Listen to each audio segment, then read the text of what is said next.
정치 과정에 민주적 정당성을 확보하는 선거제도에 관심을 갖게 됐습니다. 그리고 18대 대선에 어떤 의혹들이 있었기 때문에 이거를 투명하고 공정하게 운영하겠다는 선관위의 취지에 부합하다고 생각이 들어서 참여를 결심하게 됐습니다. 그 표가 정말 제대로 반영되고 있음을 저희가 보고 싶어요. 그러니까 정말 공정하고 깨끗하게 선거가 치러지는구나. 그래서 선거가 끝나고 나서 정말 승자나 패자나 모두 승복하고 그 결과에 다 함께 만족할 수 있는 그런 선거가 되었으면 좋겠습니다. 분열이 많이 일어났잖아요.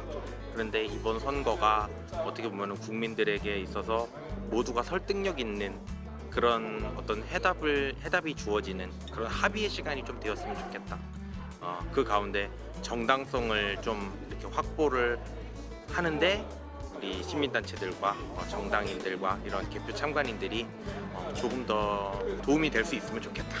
사실은 개표 분류기도 처음 봤었고 참관 활동을 하면서 그리고 이게 어떻게 구성이 되어 있고 어떻게 작동하는지 그거부터 보여줬었고요. 그래서 굉장히 많은 신뢰를 가지게 됐고 또한 최근에 문제가 되는 그 플랜에 관한 그런 문제들에 있어서의 그 의혹 제기에 대해서 좀 해명하는 얘기를 듣고 그 의혹이 좀 불신이 됐고 공정하고 깨끗한 선거 문화가 우리 대한민국에 자리 잡았으면 좋겠고요. 정말 민주주의의 꽃인 선거가 정말 꽃을 피웠으면 좋겠습니다.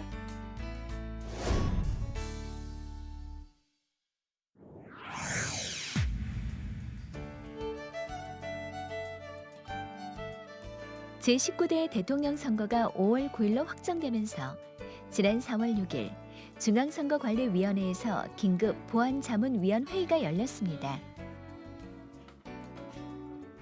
대선이 7개월이나 앞당겨지면서 통상 6개월 이상 걸리던 선거 준비를 2달 만에 끝내야 하는 초유의 상황에 직면하게 됐는데요.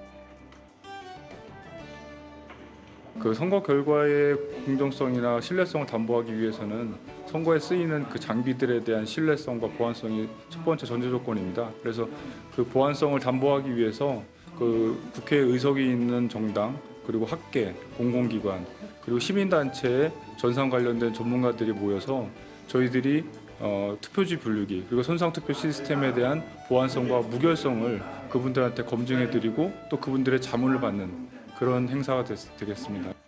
특히 제19대 대선에 대한 투명성을 강화하기 위해 대통령 선거 사상 처음으로 개표 사무 참관단이 운영되었는데요. 5개 정당과 시민단체, 학회, 언론협회로 구성된 개표 사무 참관단 18명도 보안자문회의에 함께 참여했습니다. 우리 위원회는 이번 대통령 선거를 그동안의 갈등이 해소되고 국민 통합을 이룰 수 있는 아름다운 선거로 만들기 위해 최선을 다하고 있습니다. 중앙선거관리위원회는 제18대 대통령 선거에 사용된 투개표 장비의 보안 체계를 공개 검증하고 자문을 받기 위해 2012년 처음 보안자문회의를 발족했는데요. 이후 지속적으로 회의를 개최해 투개표 장비의 공정성과 정확성을 높이고 있습니다. 이어서 투표지 분류기에 대한 현장 시연도 열렸는데요. 개표 사무 참관단은 투표지 분류기가 어떻게 작동하는지 꼼꼼하게 살피며 투표지 분류기의 보안 강화 방법을 다 함께 모색했습니다. 처음에는 투표 분류기에 대한 좀 의혹 같은 게 조금 있었지만 설명을 듣고 또 시연하는 걸 보면서 굉장히 신뢰가 많이 상승이 됐고요. 국민들에게 좀 더 이 작동 과정이나 또는 분류 과정 그리고 중요한 것은 투표 분류기가 최종적인 판단을 하는 것이 아니고 그 개표 심사위원회에서 그거를 판단하기 위한 보조 도구라는 거 그거를 통해서 많은 신뢰성을 얻었고요. 짧은 기간 안에 많은 걸 준비해줘서 많이 배우고 또 신뢰를 하고 갑니다. 감사합니다.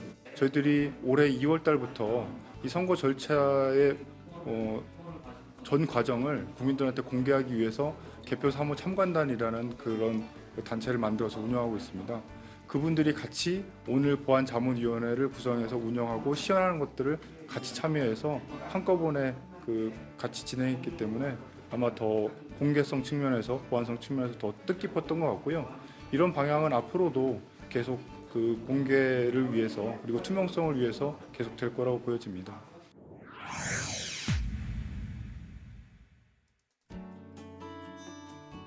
제19대 대통령 선거까지 앞으로 남은 기간 24일.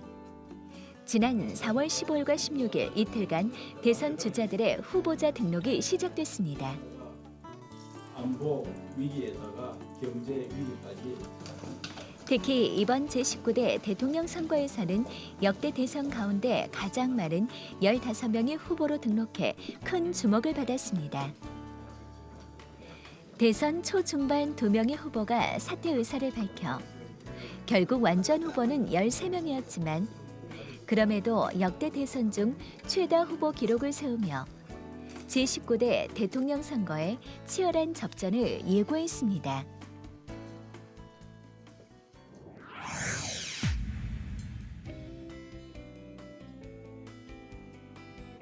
본격적인 대선 레이스 경쟁이 시작되면서 제19대 대선에 대한 관심과 열기도 점점 뜨거워졌는데요. 개표 사무 참관단으로 활동 중인 한국장애인단체 총연맹의 안흥호 실장을 만나기 위해 장애인 지도자 포럼을 찾았습니다. 2007년부터 시작된 장애인 지도자 포럼은 정재계 및 학계 전문가와 장애인 지도자들이 모여 장애인과 관련된 현안을 함께 논의하기 위해 만든 활동입니다. 오늘 행사는 그 장애인 지도자 포럼이라고요. 장애인 단체장들과 그리고 이제 유명 인사들이나 그런 분들을 초청을 해서 소통을 하는 자리입니다. 그래서 장애 현안도 알리지만은 또 요즘 사회에서 이슈가 되고 있는 그런 사안에 대해서 전문가를 모셔가지고 같이 이제 그 의견을 나누고 장애가 어떻게 그걸 대처할 것인지 뭐 이런 거에 대한 방법론적 접근을 하고 있습니다. 이번 대선에서는 정당이나 지역보다 후보자의 인물과 능력을 보려는 유권자들이 증가하면서 이전 대선에서는 볼 수 없었던 새로운 선거 문화들이 많이 등장했는데요. 제가 아주 놀랬던 경험이 있습니다. 과연 좋은 대통령을 현명하게 선택하는 방법은 무엇일까? 대선을 앞둔 모든 유권자의 고민일 텐데요.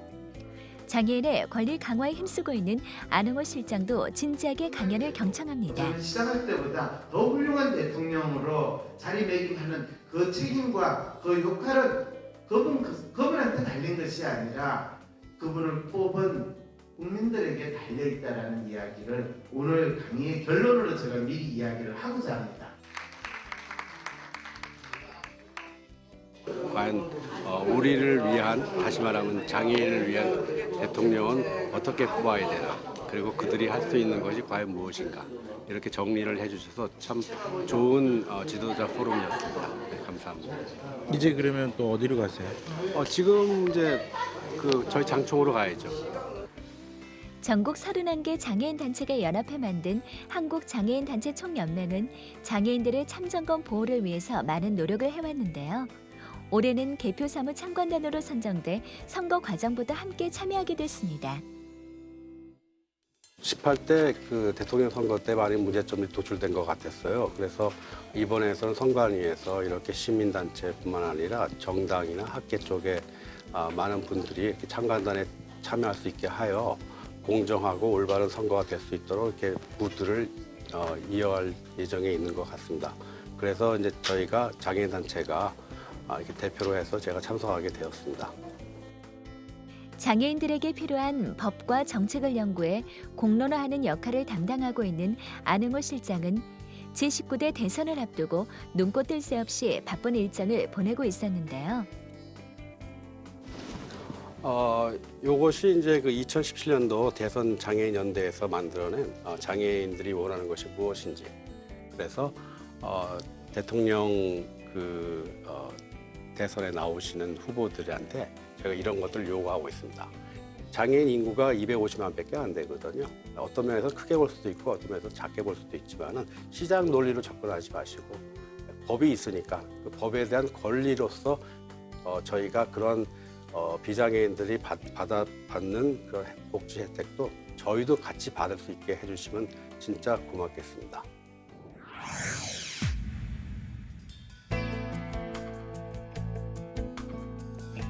어느덧 제19대 대통령 선거가 2주 앞으로 다가왔습니다. 그런데 지난 4월 26일 서울 관악구 선관위에서 긴급 회의가 열렸습니다. 투표지 분류기의 해킹 가능성을 제기하며 제18대 대선 당시에 개표 조작이 이루어졌다고 주장하는 다큐멘터리 영화 더 플랜이 공개되면서 선거 투 개표에 대한 사람들의 불안이 고조된 상황. 오늘 이 자리는 정당 시민단체에서 참여한 개표 사무 참관단 분들에게 최근에 개봉된 더 플랜 영화에 대한 의혹을 해소하기 위해서 설명하는 자리를 가졌고, 개표 과정이 어떻게 진행되고 있으며 선거관리위원회가 공정한 개표를 위해서 어떤 일을 하고 있는지 충분히 설명하는 자리를 갖기 위해서 마련한 것입니다. 최근에 더 플랜이라는 영화가 개봉이 돼가지고 이번 아마 대통령 선거에 조금이라도 영향을 미치지 않을까 선관위에서는 고민을 많이 하고 있습니다. 더군다나 더 플랜에서 단순한 의혹 제기 차원이 아니라 제18대 대선이 부정이었을 것이다 라고 거의 이게 확실시 하는 것처럼 영화가 만들어져 가지고 근심이 큽니다. 그래서 우리는 플랜이라는 영화를 보고 선관위 차원에서 뭐 어떻게 대응을 할까 고민을 하다가 그냥 브리핑 자료를 제공하는 것으로 국민들이 조금이라도 더 진실을 알 수 있게 브리핑 자료를 제공하는 것으로 했고, 제가 지금 여기서 설명을 드릴 건 더 플랜이라는 영화를 안 보시고 브리핑 자료를 보면 무슨 내용인지 잘 모를 것 같고, 그리고 그 브리핑 자료라는 게 글로 표현을 하다 보니까 좀 이해하기가 어려울 것 같아서 사실은 이렇다라는 걸 설명을 먼저 드리고, 그래도 더 의혹이 있으면 더 의문이 있으면 저한테 질문을 해주시면 제가 답변하는 그렇게 진행을 하도록 하겠습니다. 먼저 이걸 다 설명하기 전에 개표 부정이 있었는지 없었는지 가장 정확히 아는 방법은 투표지를 확인해 보는 방법이라고 생각을 합니다.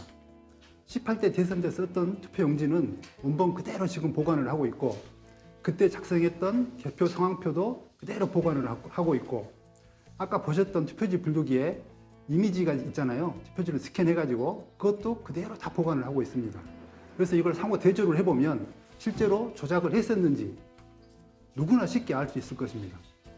저번 대선이 끝나고 나서 그 다음부터 바로 의혹 제기가 있길래 우리 선거관리위원회에서는 국회에서도 여러 번 답변을 했고, 우리는 재검할 용의가 있다, 재검 요청을 해라. 그런데 한 군데도 재검 요청을 한 데도 없었습니다. 그래서 이번에도 더 플랜 제작진한테 정 의혹이 있다면 한번 확인을 해보자, 우리한테 요구해라, 재검 같이 해보겠다. 그런데 아직까지 요청이 없는 상태입니다. 거기에서 주장하고 있는 것하고 사실은 어떻게 한지 어떤지 그것에 대해서 설명을 드리겠습니다. 2페이지 보시면 그 영화에서는 투표지 분류기에서 미분류로 처리한 비율이 3.6%나 돼서 외국보다 지나치게 많다,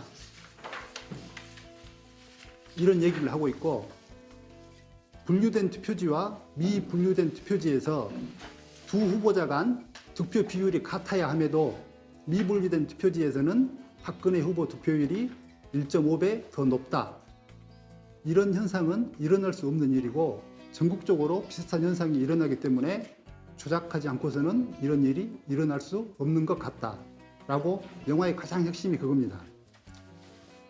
자, 그러면 먼저 이걸 이해하려면 분류된 표가 뭐고 미분류된 표가 뭐고 이걸 이해를 하셔야 됩니다. 아까 보셨겠지만 투표지 분류기는 투표지를 스캔해가지고 후보자한테 정확히 기표된 것, 그건 해당 후보자로 구분을 합니다.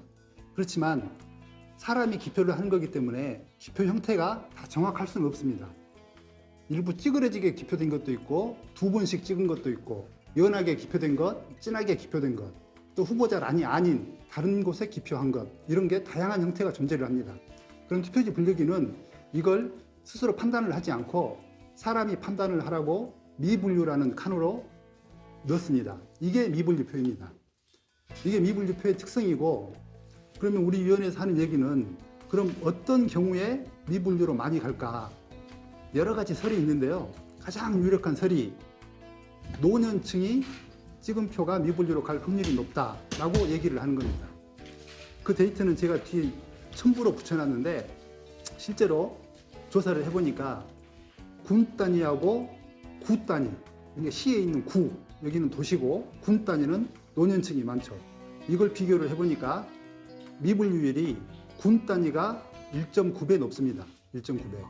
이걸 시도별로도 비교를 해봤고 251개 구시군을 다 비교를 해봤습니다. 그랬더니 공통적으로 나오는 게 노인 인구가 높을수록 미분류율이 높다.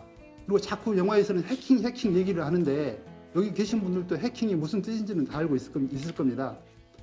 해킹의 그 사전적 의미를 찾아보면 네트워크로 접속을 해서 그 관리자 몰래 어떤 걸 변조하는 것, 이게 해킹입니다. 근데 이제 마치 이제 투표지 분류기를 무슨 뭐 전자 기계인 것처럼 그 오인하게 만들려고 해킹이라는 표현을 쓰는 것 같아요. 투표지 분류기는 인터넷 접속 자체가 안 됩니다. 하지도 않고 되지도 않고 해킹이라는 건 일어날 수가 없는 일입니다. USB에 엉뚱한 프로그램을 담아가지고 투표지 분류기에 꽂아서 다른 프로그램으로 분류기를 돌렸을 것이다. 이런 얘기를 합니다.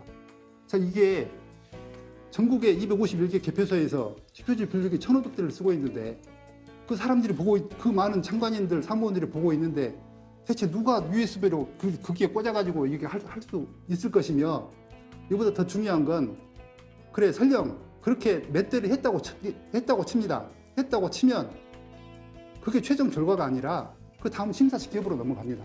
심사직급에서 또 사람이 손으로 확인을 하잖아요. 그러면 거기에서 한 군데라도 발견이 됐어야 되는 거잖아요. 발견된 것도 한 군데도 없고 이렇게 하기도 어려운. 근데 이렇게 그럴 가능성이 있다. 뭐 이런 얘기를 한 겁니다. 영화라면 가능하겠죠. 영화라면. 실제에서는 일어날 수 없는 일을 가지고 마치 일어난 것처럼 얘기를 하고 있는 것으로 보고 있습니다. 최종적으로 하는 말이 뭐냐면 영화 다 끝나고 나서 김호준 씨가 하는 얘기가 우리가 하는 주장은 크지 않다. 개표할 때 지금은 투표지 분류기를 사용을 하고 그걸 심사숙고부에서 사람이 확인을 하는데 순서를 바꾸자. 단순히 이것만 하자고 주장을 하는 거다라고 얘기를 합니다.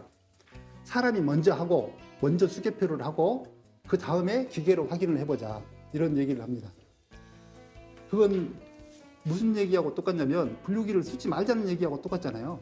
분류기를 쓰지 말자는 얘기하고 똑같거든요. 단순히 분류기는 이제 계수기 기능만 하는 그런 역할인 거고, 우리가 투표지 분류기를 왜 들여왔냐고 하면 2002년도에 3회 동시 지방선거가 있기 전에 선거 제도가 바뀌어가지고 그 전에는 지방선거 때 투표지를 4장을 찍었습니다. 사람들이. 근데 3회 지방선거를 하면서 7개로 늘었나? 7개로 늘었어요. 이 분량이. 그러면은 개표를 하는데 우리는 저녁에 개표를 해야 되잖아요. 개표를 하는데 개표 사무원들이 누구 다 노는 사람들이 아니고 지방직 공무원, 학교 선생님, 은행원들 다 이런 사람들입니다. 다음날 출근해야 되잖아요. 이 사람들. 투표는 수요일 날 하는데 저녁에 밤새 개표하고 그 다음날 출근해야 됩니다. 근데 만약에 개표가 많이 늦어지면 문제가 있겠죠. 그 사람들은. 그래서 우리 선관위에서는 어떻게 얼마나 좀 신속하게 할 수 있을까 그 고민하고, 신속하게 하되 대신 더 정확해야 된다 이 고민하고 같이 합해서 만든 게 투표지 분류기였습니다. 이렇게 해서 들어온 거지 조작하기 위해서 들어온 건 아닙니다. 이게 투표지 분류기가 그렇게 해서 들어왔고, 그때부터 지금까지 15년 동안 계속 이 분류기를 써왔고 그리고 이제 투표지 분류기로 한 게 더 정확하냐, 손으로 하는 게 더 정확하냐, 이걸 따질 필요가 있는데요. 2002년 지방선거 전에 투표지 분류기 쓰기 전에 사람 손으로 개표를 했을 때 선거가 끝나면 소송이 많이 붙습니다. 당선무효 소송, 선거무효 소송 붙어가지고 재검표를 종종 합니다. 재검표를. 투표지 분류기 들어오기 전에는 재검표를 해가지고 당선자가 바뀐 사례가 5건 정도가 있었습니다. 5건. 분류기 들어온 이후로는 한 건도 없었습니다. 바뀐 사례가. 분류기가 더 이제 정확하다는 얘기고, 작년에 국회의원 선거 끝나고 나서도 인천 부평에서 재검표 사례가 있는데 바뀐 사례가 하나도 없었습니다. 근데 또 여기서 살펴봐야 될 게 뭐냐면 재검표를 할 때 오류표가 나옵니다. 분류를 잘못한 표가 나옵니다. 그게 어디서 나온 표냐? 분류기에서 이게 분류된 투표지에서 나온 게 아니라 미분류로 빼놓은 거, 그 사람 손으로 다시 한 거, 오류표가 다 거기에서 나옵니다. 그리고 2013년에 이미지를 가지고 개표를 한번 그 기자들 앞에서 한 적이 있습니다. 거기에서도 투표지 분류기에서 분류된 표에서는 한 건도 오류가 없었다. 이런 건 뭐 인터넷 찾아보시면은 충분히 알 수 있는 기사입니다. 그러니까 이것처럼 투표지 분류기를 쓰면 보다 정확하고 보다 빠르게 개표를 지금 할 수 있는 여건인데 이걸 순서를 바꾸자. 왜? 조작할 수 있으니까. 제가 앞에서 쭉 설명을 드렸지만 투표지 분류기는 조작할 수도 없고 설령 조작을 했다고 해도 심사숙고에서 다 불통이 날 걸 이게 아무 실익도 없는 걸 오히려 다시 옛날 15년 전으로 제도를 돌리자는 주장으로밖에 안 들리는 겁니다. 이게.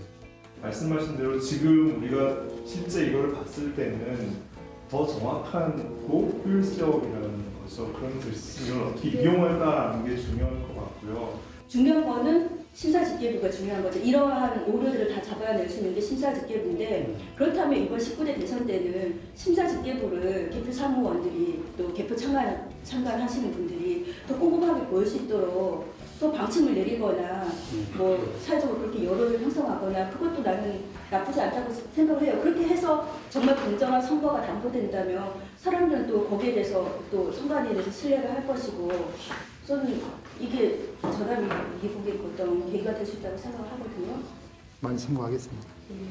오늘 자리는 이렇게 이걸로 끝내는 걸로 하겠습니다. 열심히 들어주셔서 고맙습니다.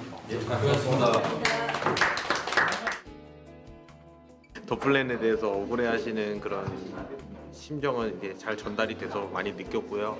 네, 어쨌든 간에 이런 저는 불신이 많아져서 오히려 사람들이 더 많이 참여를 하고 그래서 사회적 신뢰도가 더 높아진다면 좀 그건 좋은 길로 가고 있는 좋은 아픔이라고 생각해요. 예.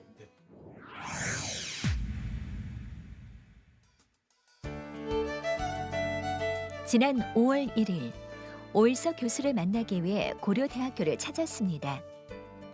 고려대학교 스페인 라틴 아메리카 연구소에서 스페인과 중남미 지역의 선거 제도를 전문으로 연구 중인 오일석 교수는 스페인과 중남미 지역의 정치와 경제, 사회 문제 등을 학생들에게 강의하고 있는데요. 한국 정치 커뮤니케이션 학회를 대표해 개표 사무 참관단으로 활동을 시작한 이후에는 학생들에게 선거 참여의 중요성을 꾸준히 알리며 선거 홍보대사 역할까지 톡톡히 하고 있습니다. 공부도 중요하지만 선거를 통해 가지고 민주적 정당성을 가진 지도자를 뽑는 것은 여러분들한테 더 중요하기 때문에 투표에 꼭 참여하시기 바랍니다. 자, 오늘 이 강의는 이것으로 마치겠습니다. 고생하셨습니다.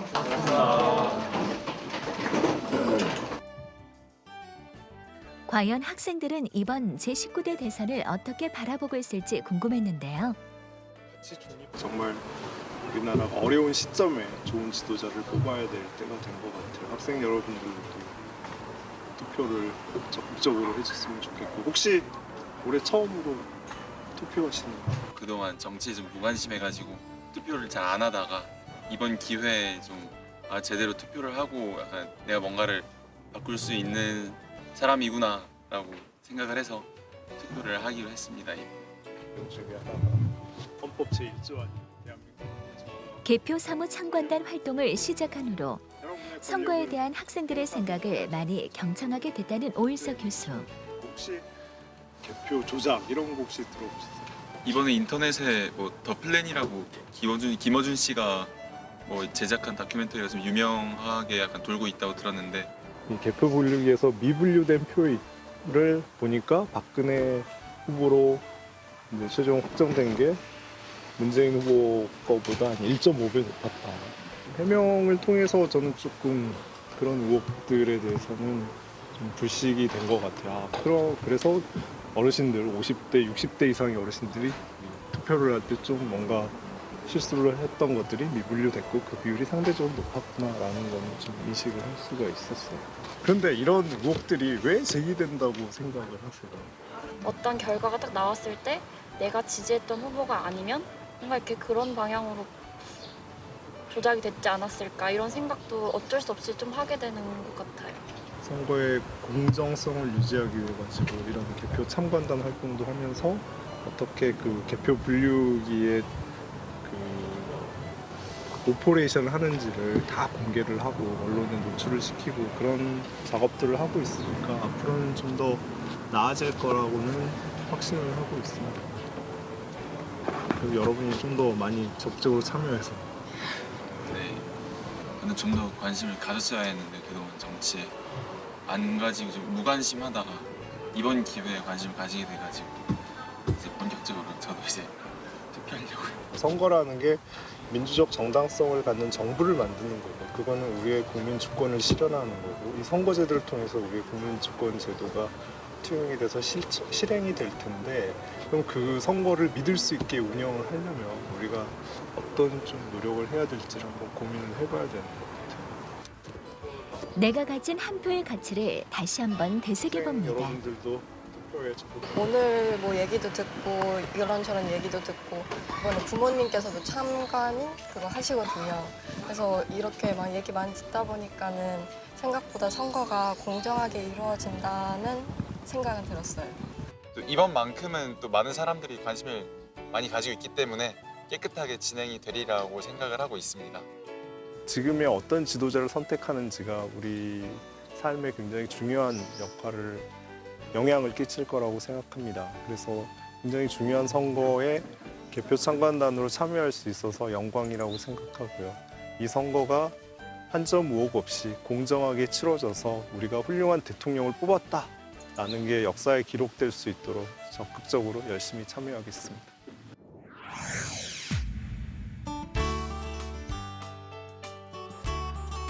드디어 5월 4일과 5일 이틀간 전국 3,507개 투표소에서 사전 투표가 시작됐습니다. 대통령 선거로는 처음으로 진행된 제19대 대선 사전 투표의 최종 투표율은 26.06%, 전체 유권자의 4분의 1에 육박하는 1,107만여 명이 사전 투표에 참여했는데요. 이는 2013년 사전 투표가 도입된 이래 최고치입니다. 투표함은 사전 투표가 끝난 즉시 각 구, 시, 군 선관위 관내 사전 투표함 보관 장소로 옮겨지는데요. 투표함은 9일 투표가 종료되는 저녁 8시까지 외부인의 출입이 엄격히 통제된 밀폐된 장소에서 안전하게 보관됩니다. 종로에 위치한 중구선거관리위원회에도 관내 사전 투표함이 속속 도착하기 시작했습니다. 007 작전을 방불케 할 정도로 경찰 공무원의 호송 아래 투표관리관과 투표사무원, 투표참관인이 함께 투표함을 운송합니다. 이틀간 치러진 사전투표 기간 동안 경찰도 12,000여 명이 넘는 경찰 인력을 투입해 철통 보안에 힘을 보탰습니다. 각 구, 시, 군, 선관위로 안전하게 도착한 투표함은 투표 참관인이 보는 앞에서 봉함, 봉인 상태를 확인한 후 접수하고 마지막으로 정당 및 후보자가 추천한 투표 참관인의 입회하에 CCTV가 설치된 밀폐된 장소에 보관됩니다. 특수봉인지를 3개를 다 붙이고 촬영까지 다 했어요. 관내 사전 투표함 보관 절차를 꼼꼼하게 촬영한 이들의 정체는 개표 사무 참관단에 소속된 시민단체 중 한 곳인 시민의 눈입니다.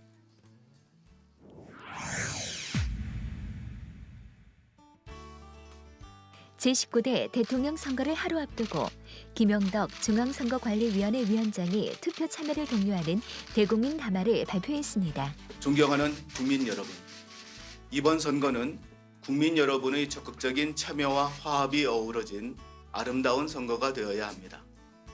결과에 깨끗이 승복하고 모두가 힘을 모아 대한민국의 희망찬 미래를 열어나가야 합니다. 내일 국민 여러분이 행사하는 한 표 한 표가 바로 그 희망의 씨앗이 되리라 확신합니다.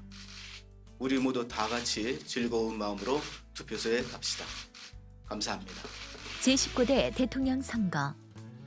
그 운명의 순간이 이제 단 하루 앞으로 다가왔습니다. 그날 오후 과천시 선거관리위원회 개표소를 찾았는데요. 이번 제19대 대선이 한 점의 의혹도 남지 않는 완벽한 선거가 될 수 있도록 선관위 직원들 모두 총력을 기울이고 있었습니다.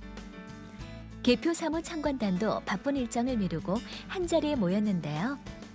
오늘 하루 이들의 역할이 정말 막중합니다. 참가인 여러분께서는 투표함 접수부터 개함부, 투표지 분류기, 그다음에 심사부, 확인석, 이원 검열을 거쳐서 위원장한테 들어가지고 격리 보고 하는 전 과정을 한번 직접 보시고 영상을 통해서 전체적으로 한번 감상해 보시고요. 마지막 끝나고 나면은 투표지 분류기는 오늘 2시 현재 작업한 상태를 보고 공의를 합니다. 선관위는 투명한 개표를 위해 선거일 하루 전 개표 사무원, 정당 추천위원, 개표 사무 참관단이 참여한 가운데 투표지 분류기 최종 모의 시험을 진행했습니다. 참관단은 먼저 개표 절차를 소개하는 영상을 시청하며 개표 절차에 대한 이해를 높였습니다. 개표 참관인은 개표 당일 개표소 안에 들어가 개표의 전 과정을 감시하며 문제점이 발견되면 선관위에 즉각 시정을 요구할 수 있는 권리를 가지고 있습니다. 그리고 이 모든 참관인의 권리는 현행법으로 보장된 국민의 권리이기도 합니다. 사전 투표함이 12개, 6개 동에 있고 일반 투표소에서 한 투표용지, 그다음에 재선거에서 한 투표용지 3가지 종류의 투표용지가 있어요. 그다음에 그 종류에 따라서 여기서 선택을 전부 다 해요. 지금 사전 500, 일반 500. 이제 남은 시간은 단 하루. 완벽한 선거를 위해 마지막 최종 점검이 시작됐습니다. 실제 개표 당일과 동일한 환경에서 실제 투표구와 투표용지를 사용해 현장에 있는 모든 투표지 분류기를 점검하는데요. 투표지 분류기가 제대로 정상 가동하는지 개표 사무 참관단 모두 매일 눈으로 지켜봅니다. 상정과 그다음에 유선민 한 명씩 한 칸씩 들어요. 그다음에 여기 여기 불러. 축하를 했습니다. 4명 여기서 4명씩 들어요. 4명. 여기 들어. 역대 최다 대선 후보 출마로 투표지 길이 역시 역대 최장. 투표지 분류기에서 분류된 투표지는 심사 직계부로 넘어가 심사 개수기를 통해 다른 표가 섞여 있지 않은지 유관 심사를 거칩니다. 몇 매죠? 37. 조원진 후보 37매. 이렇게 확인을 하면 되는 거죠. 지난 대선에 욕 하나 없이 법 예전에 그럼 올해부터 바뀐 거예요? 작년부터 네, 법이 개정됐어요. 이제는 뭐 이거를 뭐 누구 편이 막 예전에는 이게 뭐 1번, 2번에서 네. 1번을 조금만 더 가면 1번에 네. 있고 그랬잖아요. 근데 지금 무조건 둘 안에 거치면 무조건 무효예요. 작년부터 법이 개정이 돼가지고. 조금 벗어난 거는 아니죠. 그 사람 그 벗어난 건 아니고 두 후보물 안에 중간에 걸친 경우만. 네, 그렇죠. 모르는 것은 바로바로 선관위 직원에게 확인합니다. 중앙도 이 투표구 맞는지 투표로 보고. 그 개시 시각이 투표구 뭘로 하는 거예요? 전체로 통으로 하는 거예요? 그때 개시 시각을. 개시? 네, 시각. 전체 개시 시각은 위원장이 지금부터 과천시 개표하겠다는 것은 개표 처음에 개시 시각을 한번 이야기하는 거고 한 번씩 하는 것은 분류할 때 분류 시각. 분류 시작 시간이네요. 그것은 저쪽 컴퓨터에 세팅 시간으로 보면 돼. 세팅 그 시간. 저는 숨가빴던 선거 준비도 어느덧 끝을 향해 가고 있는데요. 투표지 분류기 모의 시험을 끝낸 사무원들은 시험 운영 데이터베이스를 초기화한 후 마지막으로 정당 추천위원이 서명한 특수봉인지를 투표지 분류기 전원 연결부에 부착해 개표 개시 전까지 투표지 분류기를 봉함 봉인합니다. 이제 국민의 선택을 기다리는 일만 남았습니다. 저희가 노력한 만큼 결과가 당연히 나올 거라고 생각을 합니다. 네. 저희도 애쓰고 있습니다. 정확성, 투명성, 그 확보 방안에 대해서 작년부터 고민을 하고 그리고 이렇게 목표로 왔습니다. 국민의 민의가 정말 제대로 반영이 되었으면 좋겠습니다. 촛불혁명으로부터 시작해서 어떻게 보면은 국민이 태극기 집회도 있었고 분열이 많이 일어났잖아요. 그런데 이번 선거가 어떻게 보면 국민들에게 있어서 모두가 설득력 있는 그런 어떤 해답이 주어지는 그런 합의의 시간이 좀 되었으면 좋겠다. 그 가운데 정당성을 좀 이렇게 확보를 하는데 우리 시민단체들과 정당인들과 이런 개표 참관인들이 조금 더 도움이 될 수 있으면 좋겠다라는 생각이 있습니다. 내일이면 이제 드디어 19대 대선이 있는 날인데요. 사람들이 그 선거에 대해서 많은 의혹들을 가지고 있고 그래서 그 의혹들을 해결하지 못해서 지금까지 온 상황인데 그래서 사람들이 정말 평범한 사람들이 개표 참관인도 하고 투표 참관인도 하고 사전 투표함 지킴이까지 활동을 하면서 정말 공정한 선거가 진행될 수 있도록 노력을 하고 있습니다. 그래서 그 노력들이 헛되지 않도록 정말 그 모든 과정에서 정말 공정성이 담보될 수 있도록 그 담보되는 것들을 우리 참관인들이 지켜볼 수 있도록 정말 그런 결과가 나왔으면 정말 좋겠습니다.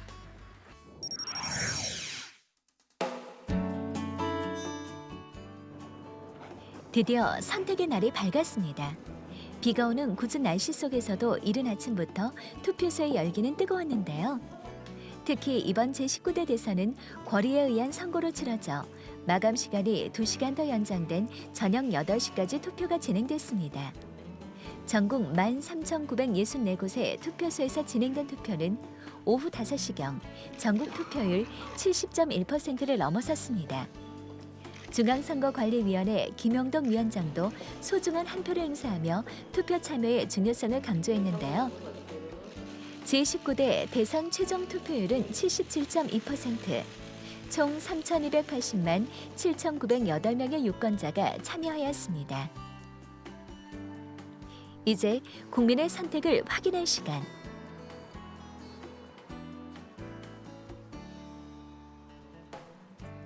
투표 마감 30분 전, 투표함을 기다리는 개표소에는 긴장이 감돕니다. 개표소에 모인 참관인들도 긴장된 표정을 감추지 못하는데요. 개표 시작 전 마지막으로 개표 참관 중에 주의할 점들을 안내받습니다.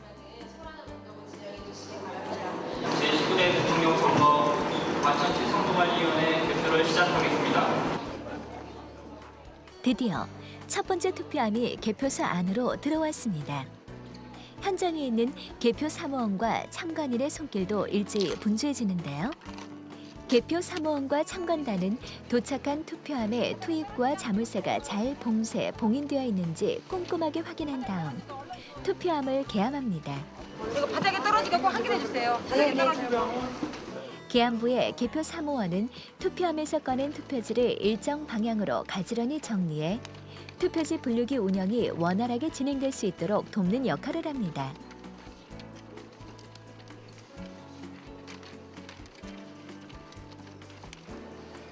숨소리마저 조심스러운 개표소 현장에 눈에 띄는 한 여성이 있습니다. 계암이 진행되는 모습을 바로 앞에서 촬영하는데요. 이 안에 이렇게 표가 들어있는 거를 이제 쏟습니다. 생중계 방송을 진행하듯 휴대폰에 마이크까지 장착하고 개표 상황을 꼼꼼하게 카메라에 담습니다. 밑으로 떨어지지 않는지 잘 확인을 해야 하고요. 개표 참관인은 이렇게 개표소 안의 모든 상황을 촬영할 수 있습니다. 개표는 총 8단계의 투명한 절차를 거쳐 진행이 되는데요. 이 모든 과정은 선관위의 개표 사무를 보조하는 개표 사무원이 담당합니다. 공무원뿐 아니라 일반 국민도 참여가 가능한데요. 이번 대선에서는 총 7만 5천여 명의 개표 사무원이 개표 작업을 도왔습니다. 작은 행동 하나도 민감한 개표 현장이기에 개표 사무원과 참관인 모두 긴장의 끈을 놓을 수 없습니다. 개표 참관인의 시선이 가장 많이 머문 곳, 투표지 분류기 운영부입니다. 투표지 분류기에 대한 의혹 제기로 온 국민의 관심이 집중된 상황이기에 개표 참관인도 투표지 분류기에서 눈을 떼지 않습니다. 각 후보자별로 묶어서 저한테 한꺼번에 주시면 돼요. 투표지를 후보자별로 빠르게 분류하는 투표지 분류기는 우리나라뿐 아니라 해외에서도 뜨거운 관심의 대상인데요. 우리나라의 선진화된 선거관리 기법을 배우기 위해 방문한 국제선거참관단도 투표지 분류기의 성능에 시선을 떼지 못합니다.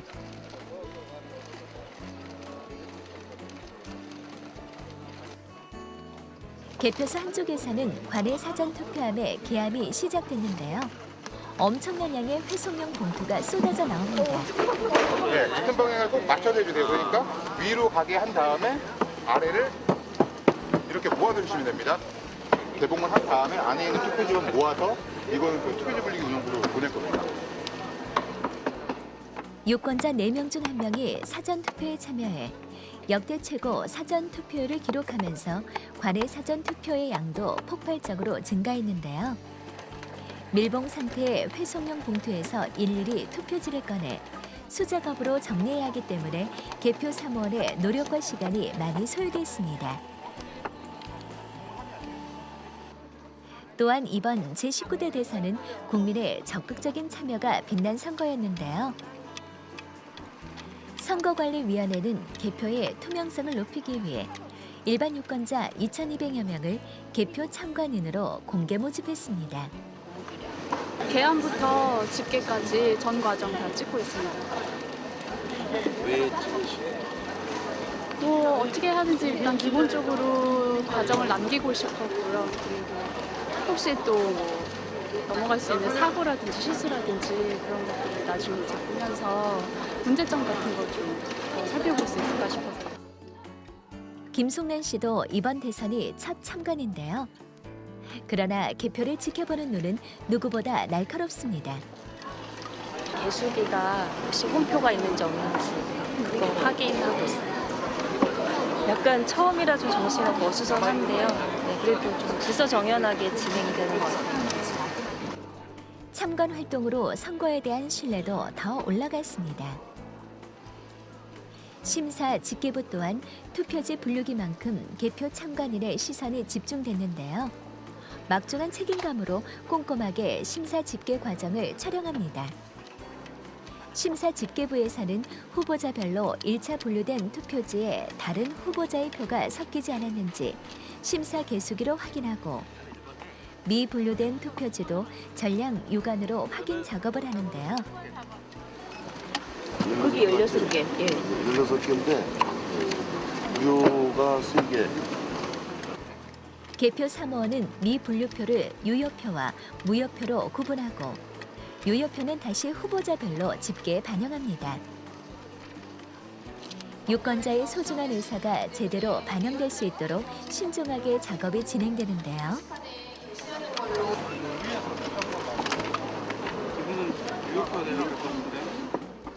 누구도 쉽게 결과를 예측할 수 없기에 개표 참관인들도 집중해서 지켜봅니다.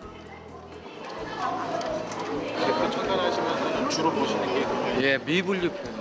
그게 상당히 많이 나오는 편이에요. 근데 그걸 이제 일일이 손으로 확인해 갖고 다시 분류를 다시 해야 되는 표들이 상당히 많이 나와요.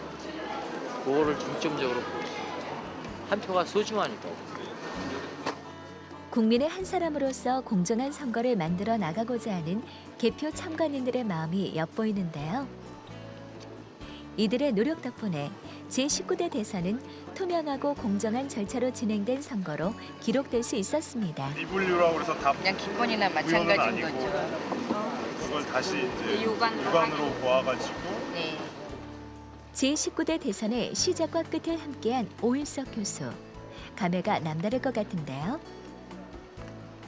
개표 분류기가 제대로 잘 작동을 하고 있는지, 그리고 개수기를 정말로 잘 보고 있는지, 또 참관인들과 다른 선거 관계자들이 제 역할을 하고 있는지 이런 걸 중심으로 보고 있습니다. 역사적인 순간에 함께하게 돼서 너무 즐겁고 큰 책임감을 느끼면서도 기쁘게 후임을 다하고 있습니다. 2017년 5월 9일 모두에게 잊지 못할 밤이 지나고 있습니다. 경기도 선거관리위원회 개표 상황실. 경기도 각 개표소에서 집계된 개표 결과는 모두 이곳으로 전송되는데요. 개표소에서 올라온 자료를 직원들이 직접 육안으로 대조 확인한 후 이상이 없으면 중앙선거관리위원회로 집계 결과가 최종 보고됩니다.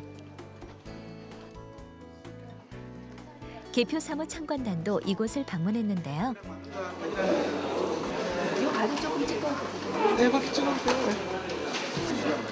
개표 상황실도 사진으로 꼼꼼하게 남깁니다. 단 한 표의 오차도 남기지 않기 위해 확인 또 확인하는 사무원들. 만약에 뭐 오류가 있으면 어떻게 잡아요?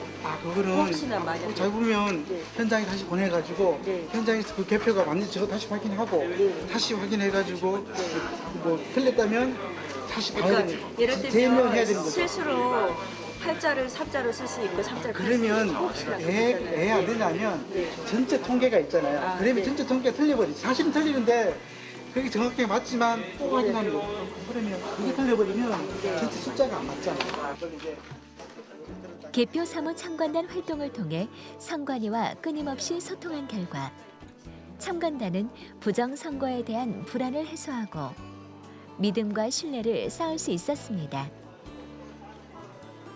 여기 경기도 상황실에 와서 그 개표 상황표와 또 전산에 입력된 상황표를 서로 비교 분석해서 다시금 재확인하는 과정들을 보면서 그래도 공표된 어떤 그 결과에 대해서 조금은 신뢰를 할 수 있겠다라는 생각이 조금 들었습니다.